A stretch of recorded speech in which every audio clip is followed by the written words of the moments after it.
हाँ जी बच्चों, तो ये क्वेश्चन मोस्ट इंपॉर्टेंट क्लास 11 की बुक में है। अलग अलग एलिमेंट आरडी और स्टेटमेंट बदल बदल के, यहाँ पे सम 7 दिया हुआ है, किसी बुक में 11 दिया हुआ है, किसी बुक में 13, सम ऑफ स्क्वायर 21 यहाँ पे दिया हुआ है। कई बुक्स में कुछ और सम ऑफ स्क्वायर। उससे कोई फर्क नहीं है, आपको कंसेप्ट पे काम करना आना चाहिए। तो प्यारे बच्चों, ये साइड में मैंने एक फॉर्मूला लिखा है। 1 + x² + x⁴ होता क्या है? 1 + x + x² 1 - x + x², ठीक है। इसकी मैंने डेरिवेशन करी है। मैंने 1 + x² + x⁴ को यूं का यूं लिखा पहले, और एक x² ऐड किया, एक x² सब्ट्रैक्ट किया। एक x² ऐड करने से 1 + 2x² + x⁴ हुआ। फिर मैंने उसको 1 + x² का होल स्क्वायर माइनस x²। फिर मैंने a + b × a - b की आइडेंटिटी लगाई, तो ये डिराइव हो गया। 1 + x² + x, 1 + x² - x। फिर मैंने डिग्री वाइज लिखा, तो 1 + x + x², 1 - x + x²। तो ये अगर फॉर्मूला याद है, किसकी ये फैक्टराइज फॉर्म है? 1 + x² + x⁴ की फैक्टराइज फॉर्म जो है बच्चों, वो एक ब्रैकेट है 1 + x + x² इंटू दूसरी ब्रैकेट है 1 - x + x²। क्योंकि ये क्वेश्चन तभी समझ आएगा।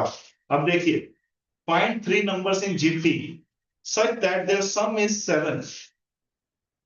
ठीक है, तो let the 3 numbers in GP be a, AR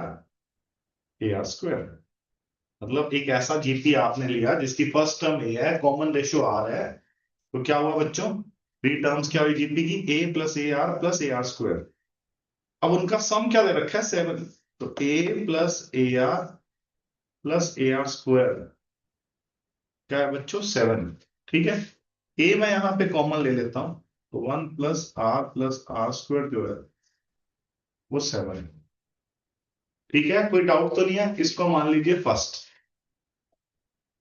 अब सेकंड कंडीशन पढ़िए, क्या है? सम ऑफ देयर स्क्वायर्स इज 21। तो पहली टर्म का स्क्वायर किया तो A² मिला, और दूसरी टर्म का सम किया तो स्क्वायर किया तो A²R² मिला, और तीसरी टर्म का जब स्क्वायर किया तो A²R⁴ मिला। और इन स्क्वायर्स का जो सम है वो 21 है। अब मैंने A² कॉमन लिया, 1 + R² + R⁴ इज 21। ठीक है, इसको मान लो सेकंड। यहां तक किसी को कोई डाउट हो तो बताइए बच्चों। ठीक है, अब मैं थोड़ा साइड में कर रहा हूं यहाँ पे। Divide second by first. जब मैंने सेकंड को फर्स्ट से डिवाइड किया, सेकंड के मेरा क्या है? A² into 1 + R² + R⁴ divided by उधर से क्या है? First A into 1 + R + R²। जब डिवाइड किया तो दिस इज 21/7। ठीक है, कोई दिक्कत? कोई दिक्कत तो नहीं होनी चाहिए ना? हाँ। अच्छा, एक बात बताओ, ये जो आपका फर्स्ट है, अगर मैं इसकी दोनों तरफ स्क्वेयरिंग कर दूं तो आपको कोई नाराजगी तो नहीं होगी? अगर मैं इसकी दोनों तरफ क्या कर दूं बच्चों? स्क्वेयरिंग। ये जो फर्स्ट है ना, क्योंकि बेटा मैंने स्क्वेयरिंग क्यों करनी है? ताकि मेरा यहाँ पे A² आए और कट जाए। समझे मेरी बात? तो मैं जो फर्स्ट है ना, उसकी दोनों तरफ स्क्वेयरिंग कर लो। अभी इसको फर्स्ट मत करो, स्क्वेयरिंग बोथ साइड्स। तो ए का स्क्वायर करने पे मुझे A² मिला, और इस ब्रैकेट का स्क्वायर करने पे 1 + R + R² का होल स्क्वायर मिला। उधर से 7 का स्क्वायर 49 मिला। अब मैंने इसको फर्स्ट माना। अब मैंने जब सेकंड डिवाइडेड बाय फर्स्ट किया, तो मैं थोड़े चेंजेस कर रहा हूं। यहाँ पे A² है, और यहाँ पे पावर में स्क्वायर है, और यहाँ पे 7 की जगह क्या लिख दूंगा बच्चों? 49। ठीक है, अब बात समझ आई मैंने ऐसा क्यों किया? मैंने ऐसा इसलिए किया क्योंकि जब मैं डिवाइड करूंगा ना बच्चों, तो A² से A² कट जाएगा। पहली बात समझ आई? हाँ, ग्रेट। और एक मिनट को ये दिख गया, 7×3 = 21, और 7 × 7 = 49। अब मैं एक आइडेंटिटी लगा रहा हूं बच्चों, 1 + R² + R⁴, 1 + x² + x⁴, 1 + x + x² into 1 - x + x²। तो जो ऊपर वाला है 1 + R + R² into 1 - R + R²। ठीक है बच्चों, और नीचे क्या है? 1 + R + R² का होल स्क्वायर। इसको दो बार लिख दो इस ब्रैकेट को, कोई नाराजगी तो नहीं है? स्क्वायर है। ओ ये 3/7, अब कौन सा पार्ट कट जाएगा, शाबाश बताओ। 1 + r स्क्वायर वाली ब्रैकेट कट, क्रॉस मल्टीप्लाई और एक क्वाड्रेटिक बन जाएगी, आर की वैल्यू आएगी 7 - 7r + 7r square 3 + 3r + 3r square. अब जल्दी जल्दी एक क्वाड्रेटिक बनाओ। 7r स्क्वायर - 3r स्क्वायर क्या हुआ बच्चों, 4r square, -7r - 3r -10r। ठीक है बच्चों, और 7 में से 3 मैंने माइनस कर दिया तो क्या बच गया यहाँ पे बच्चों, 4 बच गया। 2 से फर्दर डिवाइड कर दो, 2r स्क्वायर -5r + 2 = 0। अब बताओ बच्चों, मैं ये क्वाड्रेटिक यहाँ सबसे ऊपर सॉल्व कर रहा हूं, जो मेरी बनी है, क्या बनी है मेरी क्वाड्रेटिक, 2r स्क्वायर -5r + 2 = 0। तो 2r स्क्वायर फर्स्ट और लास्ट को मल्टीप्लाई करके 4r स्क्वायर आ रहा है, तो -4r -r + 2 = 0। 2r कॉमन तो r - 2 -1 कॉमन तो r - 2 = 0। तो एक ब्रैकेट बनेगी 2r - 1 और एक ब्रैकेट बनेगी r - 2 = 0। 2r - 1 = 0 तो r क्या आया बच्चों, 1/2 और r - 2 = 0 तो r आया 2। ठीक है, फाइंड 3 नंबर्स इन जीपी। अब ए भी निकालना है बच्चों। ए निकालने के लिए आप कहीं भी पुट कर सकते हो, जो आपका मन करे आप फर्स्ट में पुट कर लो। ठीक है, ये जो हमारा ये वाला रिलेशन था ना, a + ar + ar स्क्वायर = 7, यहाँ पे ए निकालने के लिए आप पुट कर सकते हो।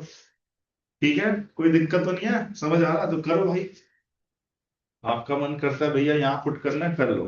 ये था ना, ए कॉमन भी आ चुका था ये, तो यहाँ मैं पुट कर रहा हूँ बच्चों। यहाँ मैंने पुट किया a × 1 + r + r स्क्वायर = 7 था ना, a 1 प्लस, एक बार कॉमन रेशो 2 ले रहा हूं, 2 ले रहा हूं तो 2 + 2 का स्क्वायर 4 और उधर 7, तो a × 7 = 7, तो a आ गया 1।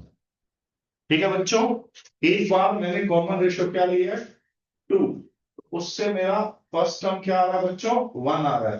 कोई दिक्कत, कॉमन रेशो 2 लेने पे फर्स्ट टर्म क्या आ रहा है, 1 आ रहा है। अब मेरे को जल्दी से बताओ, अगर मैं कॉमन रेशो 1/2 लेता हूं, इसी में पुट कर दूं, कॉमन रेशो 1/2, तो a × 1 + 1/2 + 1/2 का स्क्वायर यानी कि 1/4 = 7।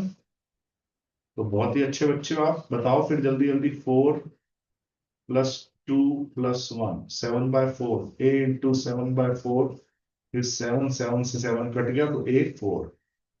a4 कब आ रहा है, जब कॉमन रेशो r की वैल्यू 1/2 लेने पे a4 आ रहा है, और r की वैल्यू 2 लेने पे a आ रहा है 1। अब जीपी बना लेते हैं। तो बेटा ये 5 नंबर का आएगा, इतना बड़ा क्वेश्चन एग्जाम में, इंपॉर्टेंट है, जरूर आता है। ठीक है जी। अब कॉलेज लेवल पे मुझे मार्किंग स्कीम नहीं पता, देखो हमारे टाइम पे जो कॉलेज लेवल पे चैप्टर्स आते थे मैथ्स के, तो कई बार एक सेक्शन में 10-10 नंबर के भी क्वेश्चन होते थे, बहुत बड़े बड़े होते थे। आई डोंट नो कॉलेज, लेकिन स्कूल लेवल पे 5 मार्क्स का इंपॉर्टेंट क्वेश्चन है। हाँ मैं ये कह रहा था, अगर फर्स्ट टर्म 1 है तो A R square, first term 1 आ रही है, ए की वैल्यू 1 आई है, जब कॉमन रेशो 2 लिया है, तो a × 2 1 × 2 2, समझ गए ना, और फिर 4, तो 1 to 4 है एक बार नंबर्स, तो एक सेट ऑफ नंबर्स क्या है, 1 to 4। तो चेक भी करो, such that their sum is 7, तो 1 to 4 का सम 7 आ रहा है, हाँ जी, 1 to 4 का सम 7 ही तो आ रहा है। अब इनके स्क्वायर्स का सम करो। 1 का स्क्वायर क्या होता है बच्चों, मैं चेक करके दिखा रहा हूं आंसर। 2 का स्क्वायर 4, 4 का स्क्वायर 16, तो क्या आया, 21 ही तो आ रहा है सम, यानी कि 1 to 4 हमने बिल्कुल ही सही निकाला बच्चों। आ गया समझ।